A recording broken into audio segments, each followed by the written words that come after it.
Sir మీరు ఎప్పుడు సంక్షోభంలో అవకాశాలు ఎత్తుక్కోవాలి అంటారు. మొన్న శ్వేతపత్రం రిలీజ్ చేశారు కదా సార్, దాంట్లో ఎప్పుడు పోలవరం కంప్లీట్ అయ్యిద్ది అంటే మీరు చెప్పలేదు కదా సార్. నా తల్లి చాలా తెలివి ఎక్కువైపోయింది అందరికి. ఇప్పుడు పోలవరం వచ్చింది ఇష్యూ ఏంటంటమ్మా, అక్కడ డయాఫామ్ వాల్ ఒకటి ఉంటుంది, మీకు అందరికి రాష్ట్రంలో ఉండే అందరికి అర్థం కావాలి. పోలవరంలో నదిలో ప్రాజెక్ట్ వస్తుంది, ఎక్కడైనా సరే నదికి అడ్డంగా కడతాం. పోలవరం నదినే తిప్పి ప్రాజెక్టు కడుతున్నాం. ఈ నీళ్లు పక్కకు తీసుకొచ్చి అక్కడ ఎర్త్ కమ్ డ్యామ్ అంటే ఒక పెద్ద డ్యామ్ కడతాం. పోలవరంలో ఏంటంటే కిందన పొరలన్నీ ఇసుక పొరలున్నాయి, నీళ్లన్నీ వెళ్లిపోతాయి. అవి అరెస్ట్ చేయాలి. అది అరెస్ట్ చేయాలంటే ఒక స్పెషల్ టెక్నాలజీతో 95 మీటర్ల వరకు ఒక కట్టడం కట్టాలి. ఒక స్పెషల్ టెక్నాలజీతో ఒక పెద్ద కట్టడం కడతాం. దానికి జర్మనీ కంపెనీ వచ్చి మొత్తం వేశారు, దాన్ని డయాఫామ్ వాల్ అంటారు.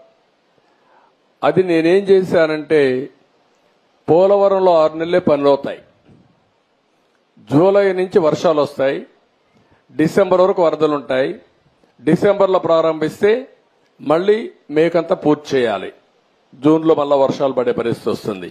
6 నెలలే వర్కింగ్ సీజన్. నేను కష్టపడి 2 సీజన్లో ఆ డయాఫామ్ వాల్ పూర్తి చేశాను, చాలా ఇబ్బందులు పడి. తర్వాత స్పిల్వే కట్టాం, అవన్నీ పూర్తయినాయి.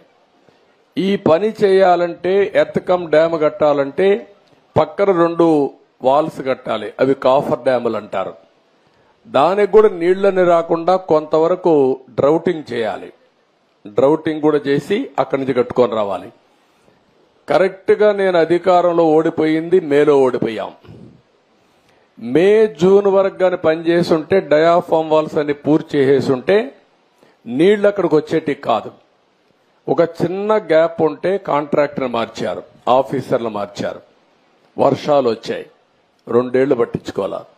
నీళ్లన్నీ వచ్చి డయాఫామ్ వాల్ కింద నుండేదంతా సుడులు తిరిగి, ఎందుకంటే అవి పెద్ద ఎత్తున 20 లక్షలు 30 లక్షల క్యూసిక్స్ ఆఫ్ వాటర్ వస్తుంది. దేశంలోనే ఎక్కువ నీళ్లు ప్రవహించే నది గోదావరి. ఇప్పుడు ఆ నీళ్లన్నీ వచ్చి సుడులు కొట్టేసింది, కిందన మట్టి అంతా ఇసుకంతా తీసేసి కొట్టుకొని వెళ్లిపోయింది. ఆ సుడులతో కాఫర్ డ్యామ్ దెబ్బతినింది, డయాఫామ్ వాల్ దెబ్బతినింది. ఇప్పుడు నువ్వు అన్నట్టు సిడబ్ల్యూసి మన దేశంలో సెంట్రల్ వాటర్ కమిషన్ అనేది అతిపెద్ద టెక్నికల్ అడ్వైజరీ కమిటీ, వాళ్ళు చెప్పింది ఫైనల్.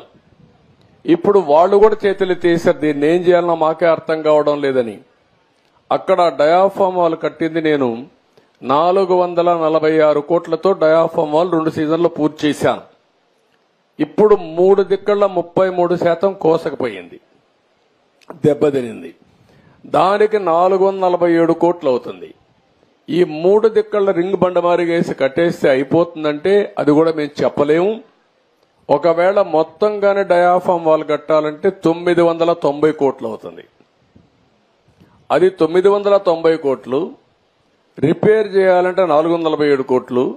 ఒరిజినల్ గట్టిపై ఖర్చు పెట్టింది 446 కోట్లు. పైనుండే కాఫర్ డ్యాములు దెబ్బతిన్నాయి, అక్కడి నుంచి నీళ్లు వస్తున్నాయి. ఆ నీళ్లు అరెస్ట్ చేయకపోతే ఇది కట్టలేము.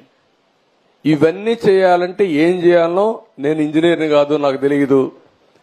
నేను అడ్మినిస్ట్రేటర్ని, నేను కట్టాలని తపనుంది. దాన్ని ఏం చేయాలో ఇంజనీర్లు చేయాలి.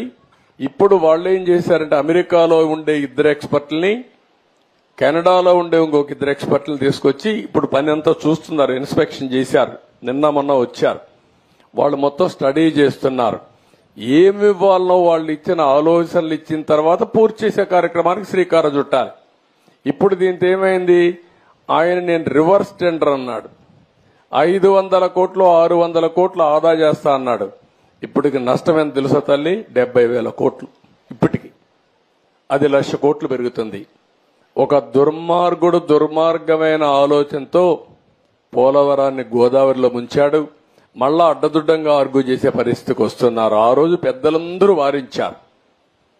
గవర్నమెంట్ ఆఫ్ ఇండియా ప్రాజెక్ట్ అది, పీపీఏ అని ఉంటుంది, అంటే పోలవరం ప్రాజెక్ట్ అథారిటీ. వాళ్ళు మీటింగ్ పెట్టుకొని ముఖ్యమంత్రి చెప్పారు, నువ్వు తొందరపడుతున్నావు, తొందరపడద్దు, గతంలో కూడా మారికి జరిగింది, మీరు వెయిట్ చేయండి అని. గవర్నమెంట్ ఆఫ్ ఇండియా నుంచి సెక్రటరీ చైర్మన్ దానికి ఆయన ఒక లెటర్ రాశాడు, తొందరపడద్దండి, 2 రోజులు వెయిట్ చేయండి, మేము రిక్వెస్ట్ చేస్తున్నాం మిమ్మల్ని, తొందరపడి మీరు నిర్ణయం తీసుకుంటే రేపు పాత కాంట్రాక్టర్ కొత్త కాంట్రాక్టర్ ఇద్దరి మధ్యలో ప్రాజెక్టు మునిగిపోతే ఎవరిని అడగా తెలియదు, ఎవరికి జవాబుదారితనం తెలియదని చెప్పినా వినకుండా ఇష్టానుసారంగా చేసే పరిస్థితికి వచ్చాడు. ఇది టెక్నికల్ సబ్జెక్ట్ అయినా ప్రజలు అర్థం చేసుకోవాల్సిన అవసరం ఉంది.